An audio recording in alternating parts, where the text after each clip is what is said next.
देवरिया मामले को लेकर लगातार राजनीति तेज होती जा रही है। शिवपाल सिंह यादव ने सलम मणि त्रिपाठी को ट्वीट कर कहा कि आप जातिवाद बढ़ा रहे हैं। दरअसल सलम मणि त्रिपाठी ब्राह्मण समाज से हैं और बीजेपी के विधायक हैं। पहले वो पत्रकार थे। आप कल्पना कीजिए कि वो कितने कास्टिस्ट होंगे। उन्होंने खुले मन से कहा कि अखिलेश यादव की हैसियत क्या है और 10 साल में वो सत्ता में आने वाले नहीं हैं, और वो उस सत्यप्रकाश दुबे के बेटे के साथ खड़े दिखे जिन पर खुद उनकी बहन ने कहा है कि उन्हीं की वजह से प्रेम यादव की मौत हुई है। इसके बाद विवाद गहरा गया है। ताज़ा अपडेट ये है कि प्रेम यादव के परिवार ने सीबीआई जांच की मांग की है और सलम मणि त्रिपाठी ने कहा कि हमने 50 लाख रुपए सत्यप्रकाश दुबे को दिया है। नमस्कार, मैं शंभू कुमार सिंह और आप देख रहे हैं नेशनल दस्तक। देवरिया को लेकर लगातार विवाद जो है वो बढ़ता जा रहा है। पहले आपको घटना बता दूं, देवरिया में जमीन विवाद को लेकर प्रेम यादव और सत्यप्रकाश दुबे के बीच मामला चल रहा था। मामला कोर्ट में भी था। किसी वजह से प्रेम यादव सत्यप्रकाश दुबे के घर के पास जाते हैं। उसके बाद उनकी लाश मिलती है, गले पर कटे का निशान था। उसके बाद से गांव के जिसमें जो आरोपी बनाए गए, जिसमें 8 यादव, 12 ब्राह्मण, 4 राजभर, 3 पाल समाज के लोग और 50 अज्ञात, वो हमला कर देते हैं और सत्यप्रकाश दुबे सहित 5 लोगों की हत्या हो जाती है। उसके बाद मामला जातीय तुल पकड़ लेता है। सत्यप्रकाश दुबे के घर पर चूंकि 5 लोगों की हत्या हुई थी, शुरुआत में पता नहीं चला। उसके बाद मुख्यमंत्री ने भी पीड़ित परिवार से मुलाकात की अस्पताल में, जहां एक बच्चे का इलाज चल रहा था। उसके बाद सलम मणि त्रिपाठी ने जाकर सीधे इसमें जातीय कार्ड खेलना शुरू किया। उसके बाद यूपी के डिप्टी सीएम जो हैं ब्रजेश पाठक, वो भी गए, विधायक भी गए, सांसद भी गए, ब्राह्मण महासभा भी गई, बीएचपी भी जाके वहाँ गई, लेकिन प्रेम यादव से कोई नहीं मिला। जबकि ये सामने आ चुका है कि उस हत्या में प्रेम यादव का कोई हाथ नहीं था, वो तो पहले ही मर चुका था। वहीं एक टेलीविजन चैनल को बयान देते हुए सत्यप्रकाश दुबे की बेटी जो इसमें जो पीड़ित हैं और जिनके कहने पर जो एफआईआर हुआ है, जिसमें 8 यादव, 12 ब्राह्मण समाज के लोग, 4 राजभर समाज के लोग, 2 पाल समाज के लोग जो आरोपी बनाए गए हैं, उनके मुंह से निकल गया कि मेरे भाई के साथ कहा सुनी के दौरान ही कुछ ऐसा लग गया कि प्रेम यादव की मौत हो गई। लेकिन जिसके साथ सलम मणि त्रिपाठी दिख रहे हैं, हम उनका चेहरा ब्लर कर रहे हैं क्योंकि वो नाबालिग हैं। लेकिन सवाल है कि वो कह रहे हैं कि हम पूजा पाठ कराने गए। प्रेम यादव के परिवार वालों का कहना है कि वही लड़का उनके बाप का हत्यारा है। उसके बाद धीरे धीरे स्थानीय स्तर पर सपा नेताओं का भी वहां जाना आना शुरू हो गया। अब तक अखिलेश यादव या शिवपाल यादव नहीं गए हैं, लेकिन स्थानीय नेता जो समाजवादी पार्टी के हैं वो गए हैं। वहीं अनिरुद्ध मंडल जो हैं मंडल आर्मी के, वो सब जा रहे हैं। और पूरे मामले में SC ST OBC के लोग जो हैं, जिसमें खासकर OBC के जो लोग हैं, यादव समाज के लोग हैं, वो लगातार ट्वीट कर रहे हैं और अब जाकर फंड भी जुटाया जा रहा है। वहीं पीड़ित परिवार का मानना है कि किसी भी कीमत पर इसकी सीबीआई जांच हो। मामला और तूल पकड़ने लगा जब प्रेम यादव जो हैं, उनके फादर सेना में थे, सरपंच भी रहे हैं और उसके बाद वो कुछ और चुनाव में जीते हुए भी हैं। तो उनके आर्थिक स्थिति प्रेम यादव की अच्छी रही है। घर जो ये देख रहे हैं वो बहुत बड़ा घर है, अच्छा घर है। इस वजह से लगातार विवाद बढ़ता गया। नोट चस्पा दिया गया था कि घर को ढहा दिया जाएगा।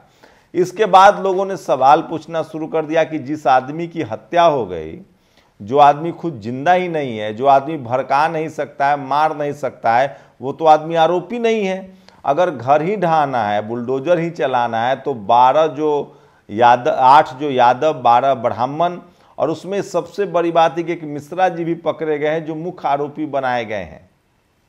अब तक की जानकारी है 20 लोगों की गिरफ्तारी हो गई है। लेकिन इस मामले ने बहुत सेंसिटिवनेस लिया है और पूरे यूपी में लोग बंट गए हैं।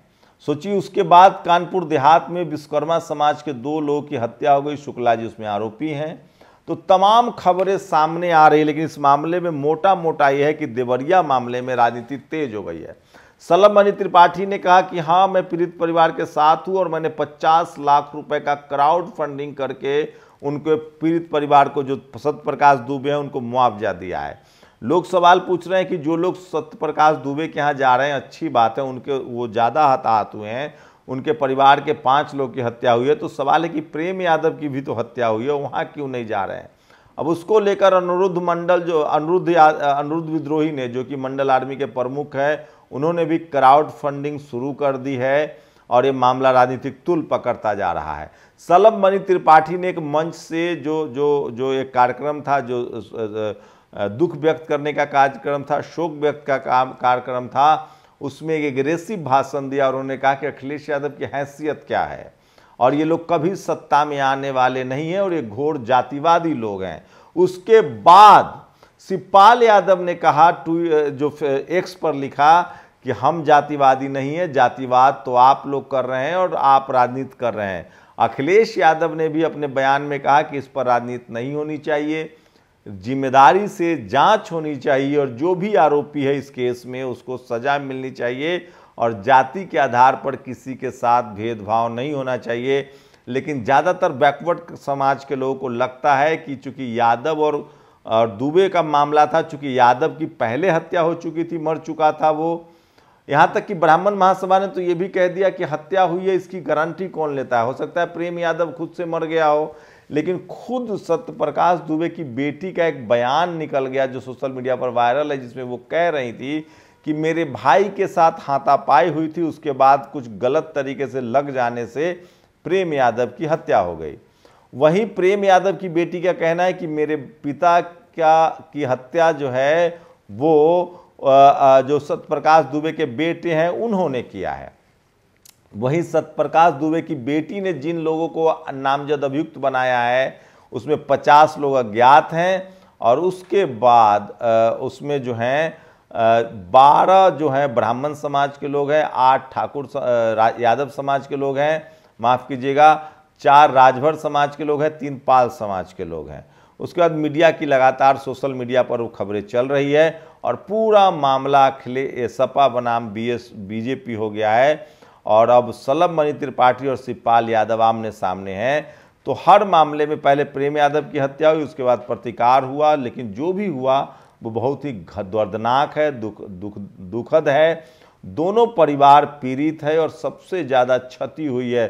सत्यप्रकाश दुबे की हत्या हो गई, उनके और 4 लोग की हत्या हो गई है। वहीं प्रेम यादव की हत्या हुई है। सत्यप्रकाश दुबे के भी बच्चों का क्या होगा, ये बड़ा सवाल है। वहीं प्रेम यादव के ही बच्चों का क्या होगा, ये भी बड़ा सवाल है। उनके 3 बेटियां और 1 लड़का है। तो सवाल है कि पुलिस को कठोरतम कार्रवाई करनी चाहिए और जो लोग भी राजनीति कर रहे हैं वो सब समझ रहे हैं, लोग देख रहे हैं। सवाल उठ रहा है कि सारे प्रशासनिक और सत्ताधारी लोग पीड़ित परिवार में सत्यप्रकाश दुबे के यहाँ क्यों गए, यादव के यहाँ क्यों नहीं आए। तो अब धीरे धीरे ये मामला तुल पकड़ता जा रहा है। अब मामला क्राउड फंडिंग तक आ गया है। 50 लाख रुपए सत्यप्रकाश दुबे के पीड़ित परिवार को दिया गया है।